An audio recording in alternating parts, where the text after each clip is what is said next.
Hello friends, welcome to my YouTube channel अपना अपना career. तो हम लोग हिस्ट्री चैप्टर स्टार्ट किए थे। हिस्ट्री में हम लोग स्रोतों के प्रकार और उसके इतिहास का निर्माण के बारे में पढ़ रहे थे। उसके अंदर एक टॉपिक था कार्बन 14 या रेडियो कार्बन। तो दो क्लास हम पढ़ा चुके हैं, बता चुके हैं कि हाँ, कार्बन 14 का खोज किसने किया या कार्बन 14 पद्धति का खोज किसने किया, उसकी उत्पत्ति कैसे हुई और कॉस्मिक किरण क्या है। और लास्ट क्लास में हम बताएं कि कार्बन 14 का जो है केमिकल रिएक्शन कैसे होता है, कैसे दो वैज्ञानिक जो है उसको प्रयोगशाला में कौन सा ऐसा विधि अपनाए थे जिसमें कार्बन 14 का निर्माण हुआ था। तो उसमें लास्ट क्लास में जो पार्ट 2 में आप लोग को बताए थे कि उसमें केमिकल रिएक्शन हुआ था और कैसे कार्बन 14 का निर्माण हुआ था। तो आज जो है लास्ट दिन है कार्बन 14 का। आज का ये क्लास ख़त्म हो जाएगा, फिर नेक्स्ट हम लोग चैप्टर सिक्का स्टार्ट करेंगे। तो आज लास्ट दिन है। तो उसमें रिएक्शन क्या था, तो उसमें जो है रिएक्शन क्या था कि पहले जो दो वैज्ञानिक थे मार्टिन कैमेन और सैमुअल रूबेन, वो क्या लिए थे, कार्बन 13 को लिए थे। और कार्बन 13 में किससे बमबारी किए थे, कार्बन 13 में वो ड्यूट्रान से बमबारी किए थे। और बताए थे कि ड्यूट्रान का जो रासायनिक नाम है वो क्या है, 2H है। तो 2H, ठीक है। जब ड्यूट्रान से कार्बन 13 पर क्या किया गया, बमबारी किया गया, तो क्या किया, कार्बन एक कण अवशोषित कर लिया और ड्यूट्रान का एक कण कम गया। तो जब कार्बन एक कण अवशोषित करेगा तो कार्बन 13 है, एक कण जाएगा तो क्या बन जाएगा, कार्बन 14 बन जाएगा। और ड्यूट्रान का एक कण कम जाएगा तो ये क्या बन जाएगा, 1H, मतलब प्रोटॉन का निर्माण हुआ। पिछली क्लास में इसके बारे में हम डिटेल में बात कर चुके हैं और आप लोग को बता चुके हैं, ठीक है। अब जब मार्टिन कैमेन और सैमुअल रूबेन जब ये लैब में जब केमिकल रिएक्शन किए और उसमें किसका निर्माण हुआ, कार्बन 14 का जब निर्माण हुआ, तो कैसे जानेंगे कि ये कार्बन 14 है, कैसे जानेंगे कि ये कार्बन 14 है। तो इसका क्या किया जाए, पहचान किए वो लोग। पहचान के लिए क्या किए, वो लैब में कुछ प्रोसेस से गुजरे। तो उसको आज हम लोग देख लेते हैं। आज का जो नेक्स्ट जो टॉपिक है या जिस पर बात करेंगे उसका क्या है नाम, पहचान, कार्बन 14 का पहचान।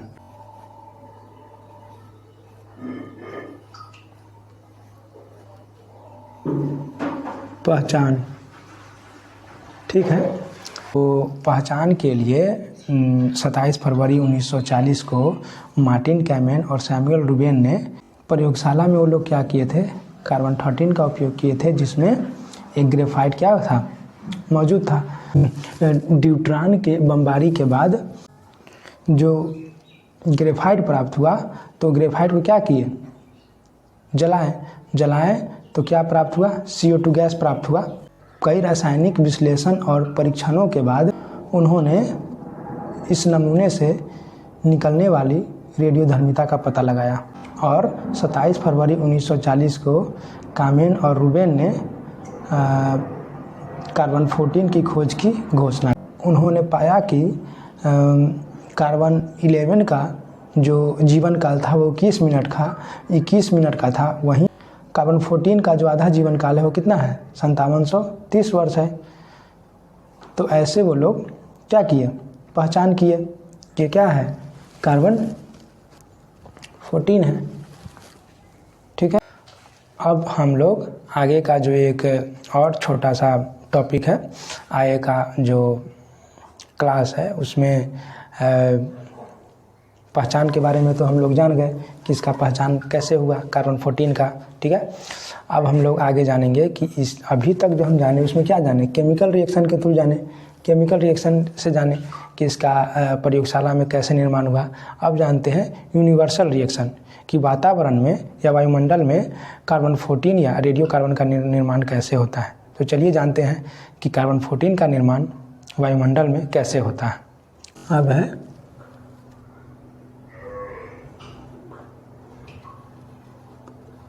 यूनिवर्सल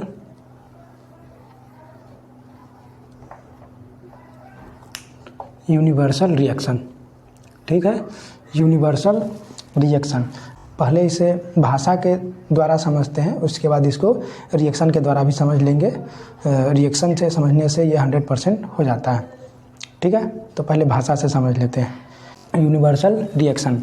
तो यूनिवर्सल रिएक्शन में सबसे पहला पॉइंट क्या है कि ब्रह्मंडलीय किरणें हमारे जब वायुमंडल में प्रवेश करती है तो सबसे पहले ऊपरी वायुमंडल में प्रवेश करती है, जिसमें ये किरण परमाणुओं से टकराकर न्यूट्रॉन उत्पन्न करती है।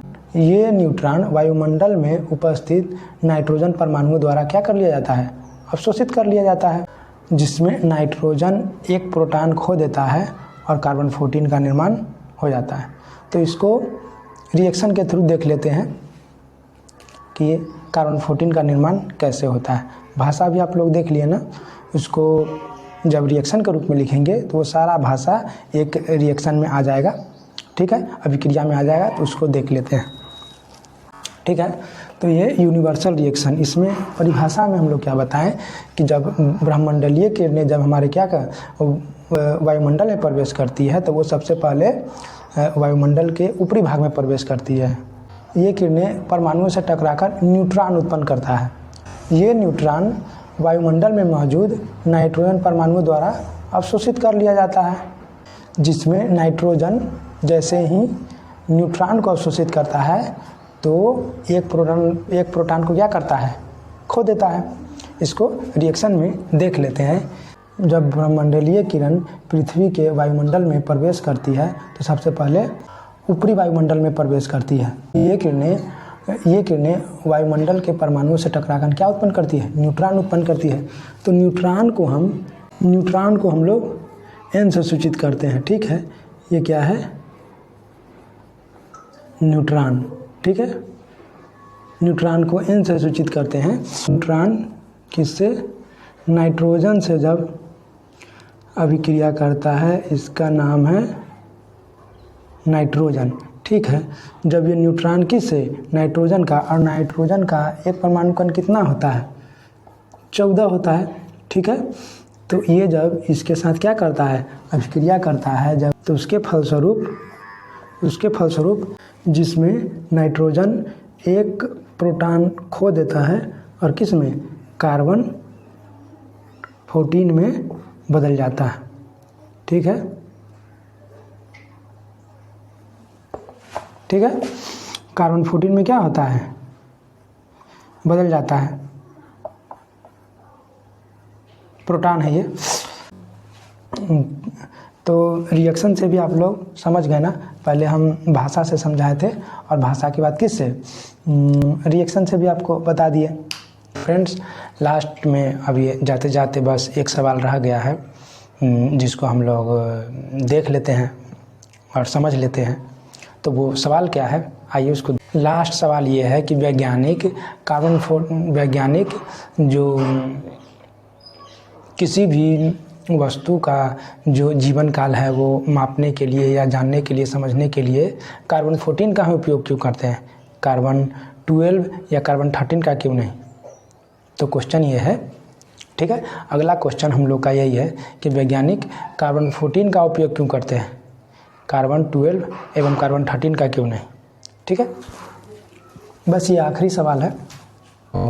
इसका जो आंसर है वो ये है, पृथ्वी पर कार्बन के प्राकृतिक रूप से 3 समस्थानिक है, कार्बन 12, कार्बन 13 एवं कार्बन 14। ठीक है, तो कार्बन 13 जो है वो पृथ्वी पर 99% बनाता है और कार्बन 13 जो है वो 1% बनाता है।